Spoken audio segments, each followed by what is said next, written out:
আপনি থাইল্যান্ডের মানুষজনের কথাও একটু বলার চেষ্টা করলেন যে তারা কেমন। তো আরেকটু আমাকে বলেন যে তাদের যে ধর্মীয় বিশ্বাস বা তাদের যে কালচার, তাদের সাধারণ মানুষের যে বিহেভিয়ারাল প্যাটার্ন, এই সমস্ত ব্যাপারে কিছুটা বলেন।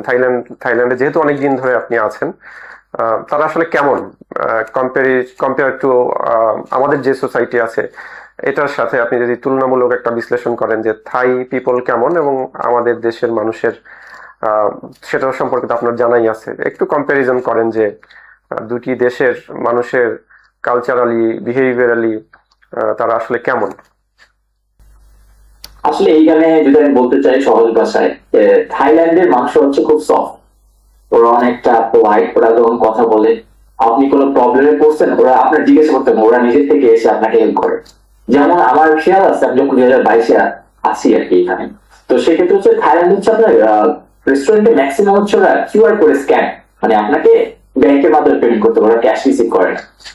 সেক্ষেত্রে হচ্ছে আমি খুব ক্ষুধার্ত ছিলাম ওই সময়, আমার খাওয়া খুবই দরকার। তো আমি একটা রেস্টুরেন্টে বসলাম, খাবার অর্ডার করলাম, খাবার আমার রেডি, এখন পেমেন্ট করবো, ওরা ক্যাশ নিতেছে না। তো পাশ থেকে আরেকটা মেয়ে এসে আমাকে বলতেছে যে তুমি কি প্রবলেম ফেস করতেছো, আমাকে বলো, আমি তোমাকে হেল্প করি, তুমি আমাকে ক্যাশ টাকা দিয়ে দাও, আমি পেমেন্ট করি। আচ্ছা আচ্ছা। এছাড়াও আসলে মানে অনেকগুলো বিষয় আছে এখানে। আমি যখন মনে করেন ড্রাইভ করি, বা আমি যখন কার রাইড করি বা বাইক রাইড করি, যে কোনো কিছু ক্ষেত্রেই এইখানে ওরা প্রবলেম গুলো বুঝতে পারে।